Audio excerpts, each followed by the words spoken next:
Americans at the individual, municipal, state, and federal levels historically do not save. On the other hand, Asians save approximately 40% of their income. Living beyond one's means is an American way that obviously cannot continue. First, why is it that Americans do not save? And secondly, what can we do to correct this long-term problem? Thank you. Yeah, well, certainly the savings rate in this country has fallen significantly and may even be negative, although it does seem to me that the value of the country in real terms, I think, does increase quite significantly decade to decade. So I'm not sure exactly how it happens without savings, but it does seem to me that this country as a whole is worth considerably more than it was 10 or 20 or 30 or 40 years ago in real terms. So something good has happened. But the propensity to save, it almost seems innate in at least the great majority of cases. I mean, we've got our friend from Florida teaching children to save, and I think that has some impact. And I should have thanked Andy Hayward for that terrific cartoon this morning, and he's got a program that I'm participating in that we think in cartoon form might influence a few younger people towards saving.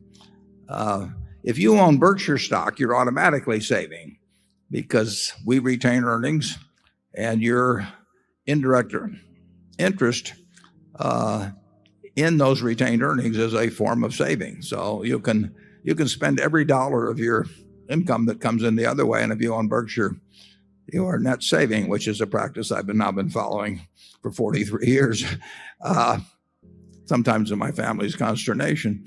I don't know that the savings rate is based on calculations made on consumption and imports and so on. And we are importing $700 billion more of goods and services than we're exporting, and that means that somebody else is doing our savings for us, basically, as we export ownership and claims against America. I think that's going to have consequences over time, but we are so rich that it may not be really apparent. I think the average American standard of living is going to improve in real terms, although I think it may be very, very, very disproportionate, the extent to which particularly the super rich benefit compared to those in the middle class. But net, I think the country will be, even with our present policies, in net real terms, the value on a per capita basis of the country will increase from decade to decade, but nothing like it will in places like China or Korea, percentage-wise, where the savings rate is very high.